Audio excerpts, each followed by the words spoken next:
सब देवता दैत्यों पर विजय प्राप्त करके बड़े आनंद में उत्सव मना रहे थे। तो देखा भगवान ने कि इनको अहम हो गया है कि मैं बलवान हूँ और मैंने दैत्यों पर विजय प्राप्त की। तो सभा के सामने भगवान एक यक्ष रूप में प्रकट हुए। तो देवराज इंद्र ने देखा, बोले कोई भी देवता इनका परिचय लाकर हमें बताओ ये कौन प्रकट हुआ है। तो सबसे पहले वायुदेव प्रकट हुए। विश्व में वायुदेव से बढ़कर कोई बलवान नहीं। तो वायु देवता गए और कहा, यक्ष तुम कौन हो? तो उनका हम तो अपना परिचय बाद में बताएंगे, पहले आप बताएं आप कौन है। बोले मैं पवन हूँ, वायु। क्या है आप में क्षमता? तो उनका क्षमता ऐसी कि मैं पूरे त्रिभुवन को तिनके के समान उड़ा सकता हूँ। तो एक तिनका प्रकट किया और कहा उड़ा के दिखाओ। अब वायु देवता से तिनका उड़ाने की बात, वो तो ब्रह्मांड उड़ा दे, लेकिन तिनका नहीं उड़ा।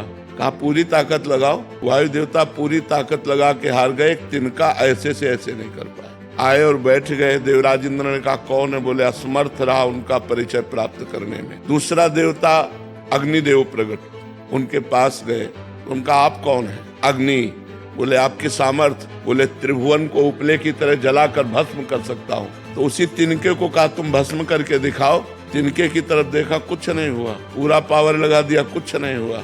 अग्नि देवता वापस जाकर बैठ गए और कहा मैं असमर्थ रहा। तब स्वयं देवराज इंद्र उठे। जे ही गए सो यक्ष अंतर ध्यान हो गए। यक्ष की जगह पर दुर्गा देवी प्रकट हुई और उनका देवराज इंद्र तू इतना घमंडी है कि तू भगवान से बात करने का भी अधिकारी नहीं है। इसलिए भगवान अंतर ध्यान हो गए। वो यक्ष रूप में भगवान थे। तो इतना समझ ले, तेरे वायु देवता में इतनी सामर्थ्य नहीं कि तिनका उड़ा सके, अग्नि देवता में इतनी सामर्थ्य नहीं कि तिनके को भस्म कर सके। सब भगवान की सामर्थ्य से युक्त हो।